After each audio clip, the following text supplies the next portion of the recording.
Today we're going to do a Ventus V9600 controller install on a 2025 Light Bee X.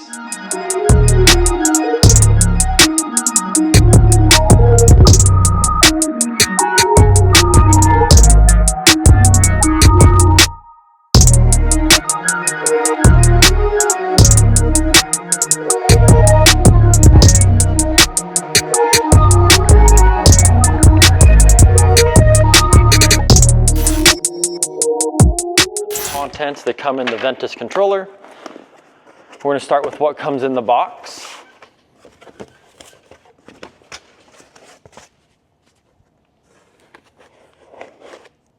You have your Ventus display, the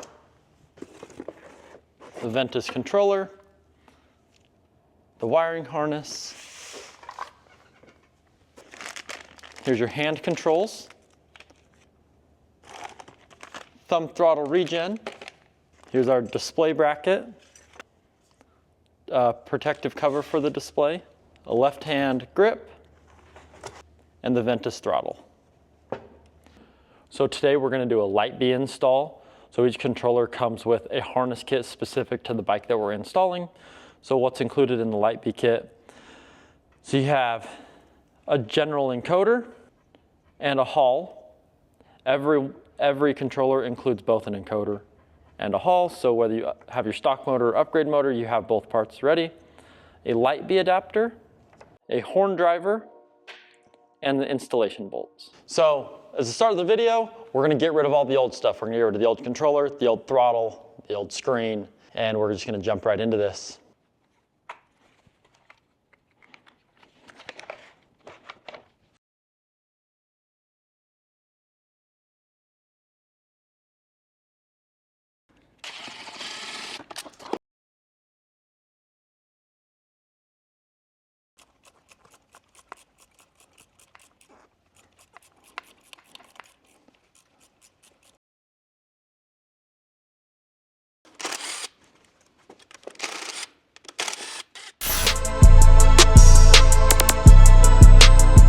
Finished removing all of the stock components. So you see we got rid of the throttle, which, as a reminder, on a Light Bee, your throttle runs down here, down the side, down here, and is down here in a bundle of wires next to the motor underneath the controller. So you'll need to trace that down and unplug that there. We got rid of the display. You'll notice the controller's gone. And what we did down here, when installing a Ventus V96 controller, you do not need to remove the stock harness completely. So you'll see there's parts of the stock harness here that we're going to leave. The only thing I unplugged down here was the throttle and the motor. So those will both be replaced by the parts from the new controller. Okay, so the start of the install, we're going to install these protective covers on both the battery wires as well as the motor phase wires.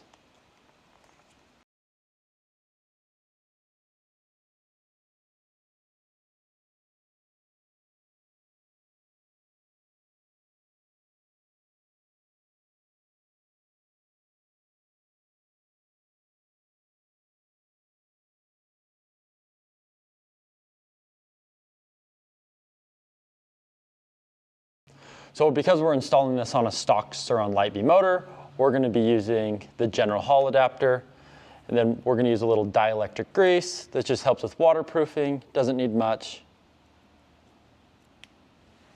That's all.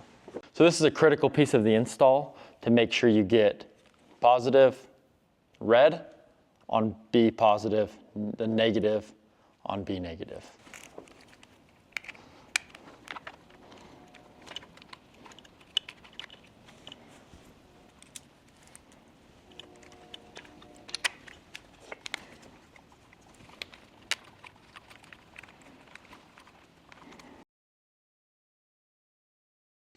So just a couple quick notes on organization down here. We rebundled all your cables and connectors down here, and I have my motor wire poking up right here. This will connect into the controller main harness when we get to that step, but I poked it up through here so that it's going to be easy to get to when we get to that step.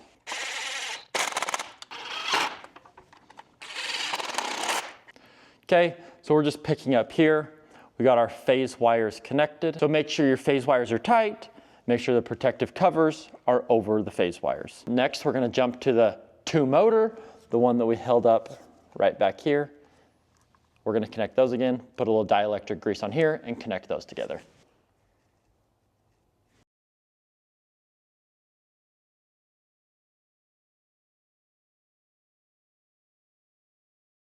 Next step here, before we put the controller back in place, we're gonna connect up the main wiring harness. Same thing, little dielectric grease here.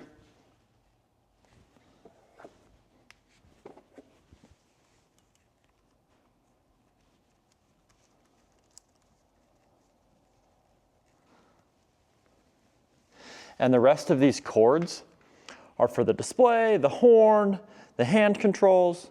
So we're gonna take all of these and we're gonna put them up through to the top of the bike, and then we can get the controller back in the right spot.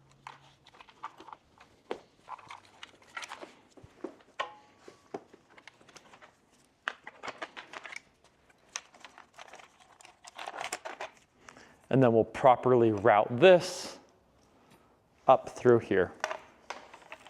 So there's multiple different ways you can approach assembly with this controller. I'm gonna go my preferred steps. So my preferred steps are to attach the 2 bottom bolts of the controller here and here. And then we'll move to pushing this part back up, attaching these bolts again, and then we'll work on the top of the controller.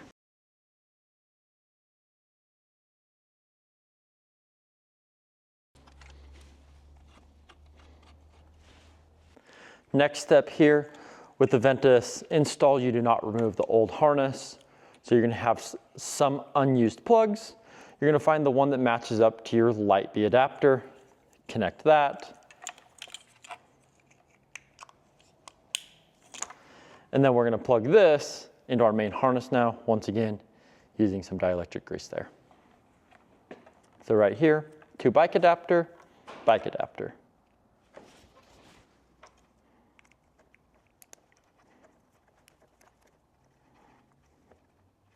This piece here is your horn driver, your horn cord, connected to this little guy here. Make sure you line up your pins. There's a little notch on both sides. You bend the pins and you won't get it to function properly. Find the only one that this matches up with, right there. And now we're ready to push this battery brace back forward, organize the cords, and go to the next step of the install.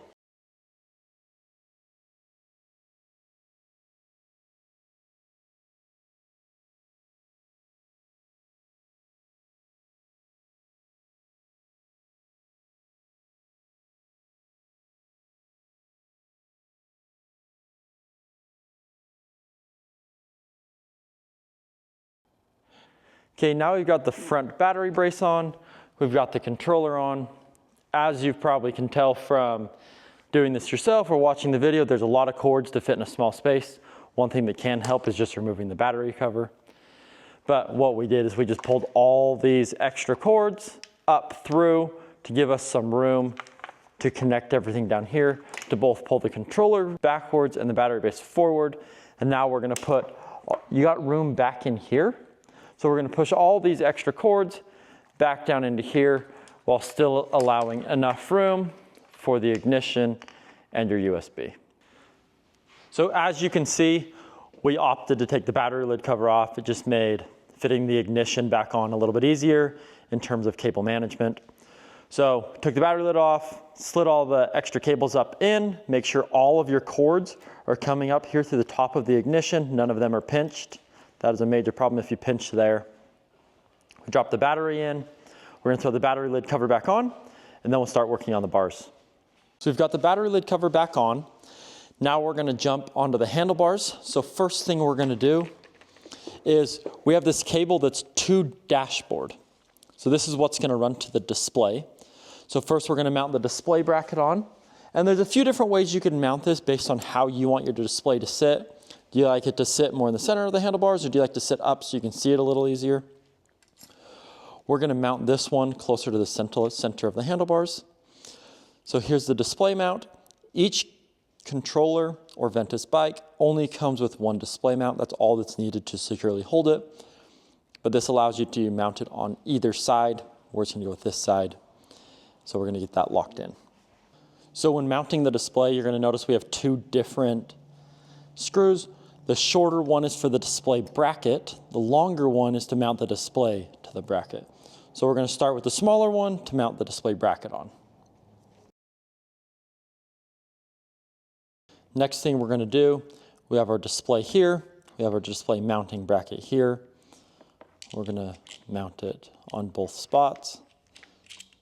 Make sure those are secured tightly and centered. So I've got the display mounted on here. This is my preferred way to install it, is just taking my Allen key, going through right here, tightening it like this. It's just the easiest way with this handlebar bend.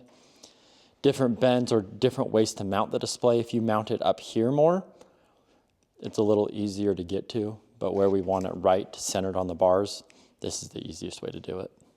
So the first connection we're gonna make is the two controller to dashboard. We're gonna hook those two.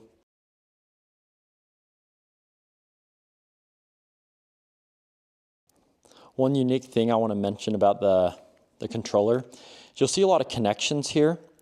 They're all different, meaning if it plugs into there, it means it's meant to go there. You can't screw it up. It's also labeled. So it's really hard to screw it up. Just follow the labels. And if it fits, then it's supposed to be there. But you'll also notice these pins in here are very small. Don't jam something. Make sure you line up the notches. Each male or female end has a place for a notch. Make sure to line it up with the notched part so you don't bend those pins.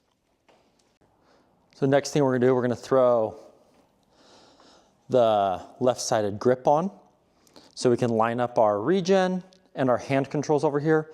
Make sure to use some kind of grip glue so this doesn't twist around. Next, we're gonna mount the Regen.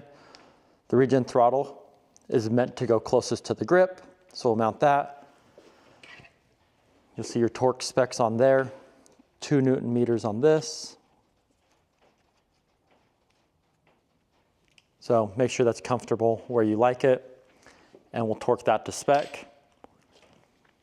Right next to it is your hand controls.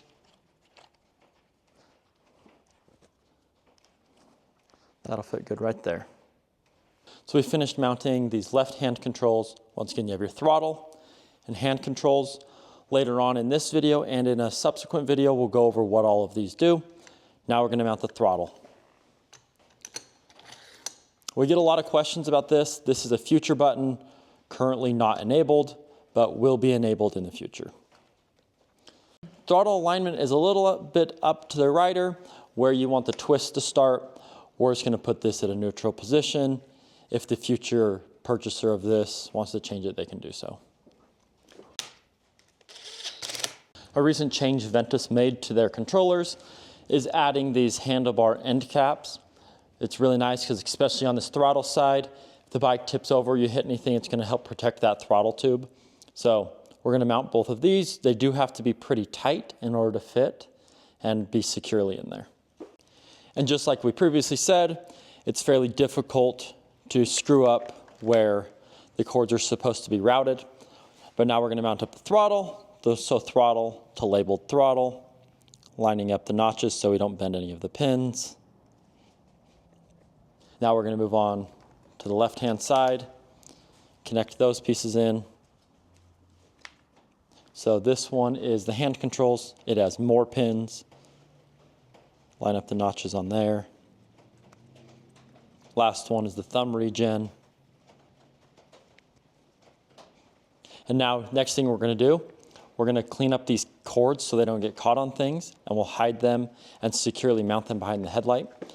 One important thing to note here is any of these cables that get caught here and smashed by these bumpers can get ruined, or if it gets caught down here, be careful not to have any cords laying here. Make sure everything is securely tightened.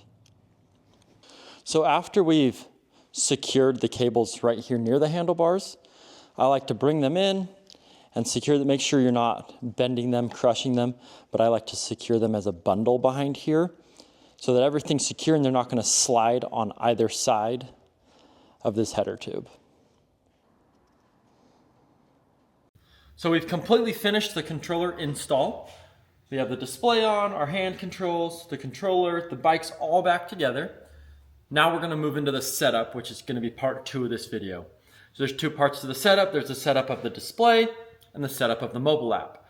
We're going to start with the mobile app because as soon as you turn the bike on, the first thing we're going to see is errors. Those errors are due to the fact that we have not set the bike up yet. So we're going to open up the Ventus app and we're going to see in here this VTB FOC. That's our controller right there. We're going to click on it. Sometimes you'll be prompted to update the controller. This one's already running the latest firmware. So we need to do the setup. We're going to go to parameter settings, advanced settings on the bottom. Then we're going to click unlock. Universal password for Ventus is 123686. And we're going to set this up as a Light Bee. And then we're going to calibrate our motor here. We're running a Hall motor, and this is the stock Light Bee motor. So then we're going to do a motor calibration. It's critical on this part to make sure your bike is not sitting on the ground, that it is up on a stand.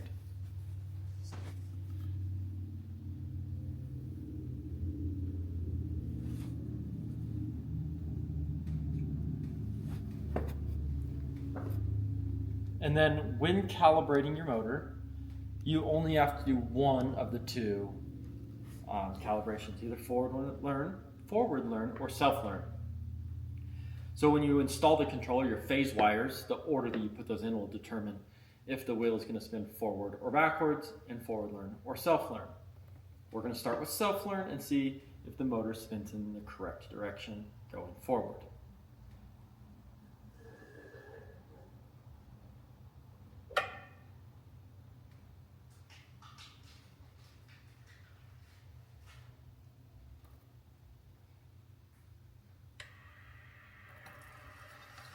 So we can see that the bike is spinning forward in a forward self-learn, meaning we only have to do forward self-learn.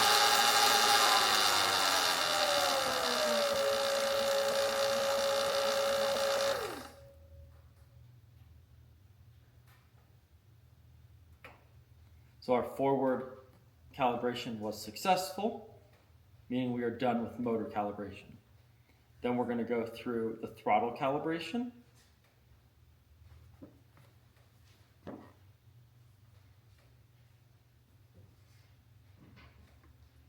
Fully twist the throttle, hold for 1 second at the bottom, then let it go.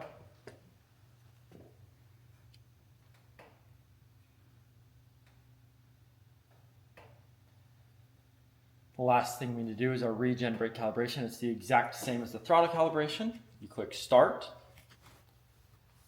hold the throttle down for 1 second, release it, and then we're good. So there's 3 parts to this calibration: a motor calibration, throttle calibration, and Regen calibration. And then in this video, we're not going to go through how to program the bike in the different modes.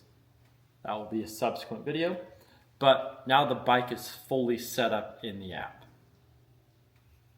Okay, so now that the bike is set up through the mobile app, we'll see there are no more errors on the display, but we'll see a couple things are wrong here that we're probably going to want to change in the US. The first being the battery's not connected, and we're seeing Celsius and kilometers. We're going to fix those things.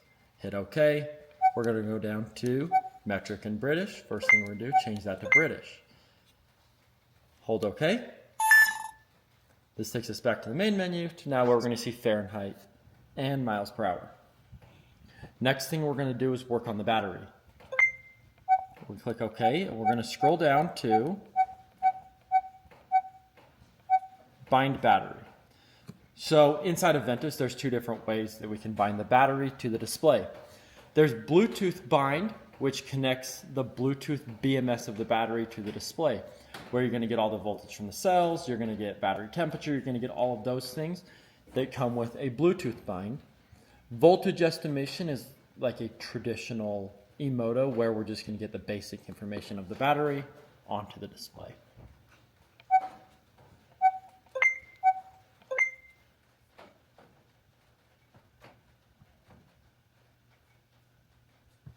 So we always recommend a Bluetooth bind.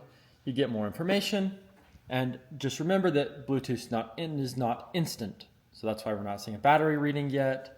And when you first turn on your bike, it might read 0 for a few seconds. That's because the Bluetooth connection is still working.